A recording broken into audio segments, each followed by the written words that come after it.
Well, there's always that saying that like beauty's in the eye of the beholder, but scientifically it's not.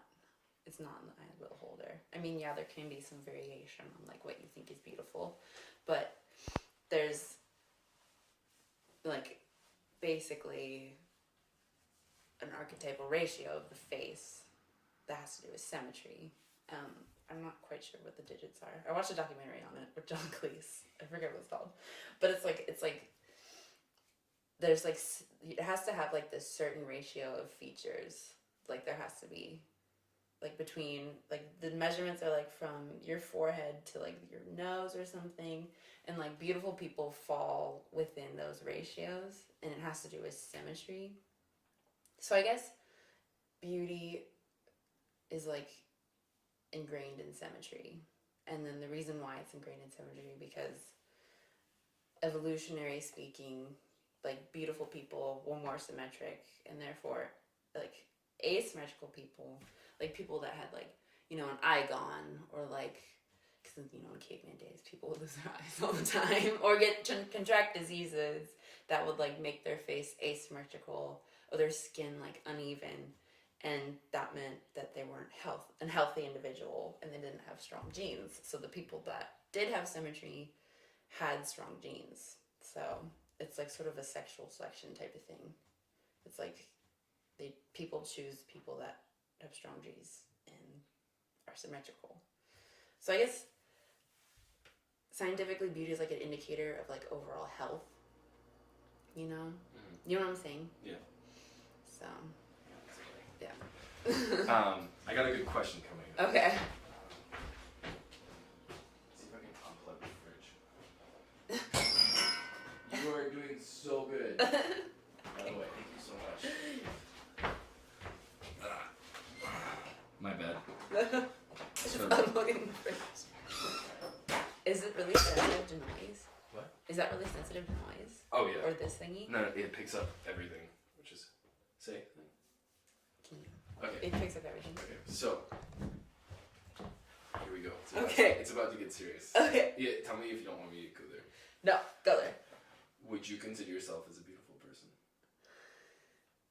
Well, other people tell me I'm beautiful, and I was just thinking about this like right before I came over. Like I knew you were gonna ask that question.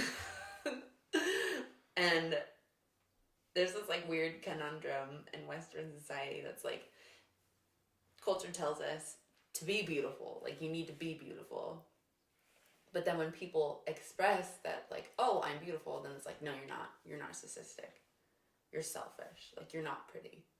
But so that's where like I guess that's where I am. Like I know that I'm pretty, but it took me a while to like realize it, I guess, and like accept it. And I'm still like, when I say to people, I'm like, oh yeah, I think I'm really gorgeous. They're like, what are you talking about? It's like a personality flaw almost. But I don't think it's coming from like a narcissistic place. It's just like, oh yeah, I'm gorgeous and I'm confident. And then people kind of get turned off by that confidence and that, like, I guess, being aware of it. That's why I think I'm beautiful. I guess, like, when I figured out that I was beautiful was not until I turned around, like, 20, I guess. Because, well, I guess beauty has a lot to do with confidence as well, you know? It's like, have you ever looked at somebody and said that, like, wow, they're really pretty, but only if they knew it, you know? And if they knew it, then they would be just stunning. So, before I knew I was pretty, I, like, was not confident at all. And I didn't, like, talk a lot in class, and I didn't have, like, I mean, I had friends, but they're, like, from high school. So, but when I, like, started realizing, I'm like, wow, I'm actually really good looking. Like Derek Zoolander. I took up a spoon and I turned it, he turns it upside down, and he's like, I am ridiculously good looking. But no, I didn't do that. I just like, it sort of just like slowly happened, if that makes sense. I like slowly came aware of it. Actually, the main reason why I came aware of it is because all my gay friends, the gay guys that I hung out with in junior college, were like, you're really pretty. And like, I knew that they weren't coming from a place of like sexual attraction. They were coming from a place of like, wow, she is really pretty. She's got really great symmetry. Whereas like if I feel like a straight guy said that to me at that age, I would just be like, oh yeah, I know you think I'm pretty. You're probably gonna get with me. That's why. So I guess it was gay guys that helped me.